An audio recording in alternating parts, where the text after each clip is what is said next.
ایمان والو، نہ تو اللہ اور رسول سے خیانت کرو اور نہ اپنی امانتوں میں خیانت کرو، اور تم ان باتوں کو جانتے ہو، اور جان رکھو کہ تمہارا مال اور اولاد بڑی آزمائش ہے، اور یہ کہ اللہ کے پاس نیکیوں کا بڑا ثواب ہے۔ مومنو، اگر تم اللہ سے ڈرو گے تو وہ تمہارے لیے حق و باطل کا فرق ظاہر کر دے گا اور تمہارے گناہ مٹا دے گا اور تمہیں بخش دے گا، اور اللہ بڑے فضل والا ہے۔ اور اس وقت کو یاد کرو جب کافر لوگ تمہارے بارے میں چال چل رہے تھے کہ تم کو قید کر دیں یا جان سے مار دیں یا وطن سے نکال دیں،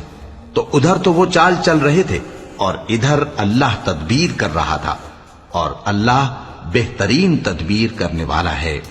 اور جب ان کو ہماری آیتیں پڑھ کر سنائی جاتی ہیں تو کہتے ہیں یہ کلام ہم نے سن لیا ہے، اگر ہم چاہیں تو اسی طرح کا کلام ہم بھی کہہ دیں، اور یہ ہے ہی کیا، صرف اگلے لوگوں کی حکایتیں ہیں۔ اور جب انہوں نے کہا کہ اے اللہ، اگر یہ قرآن تیری طرف سے برحق ہے تو ہم پر آسمان سے پتھر برسا یا کوئی اور تکلیف دینے والا عذاب بھیج دے،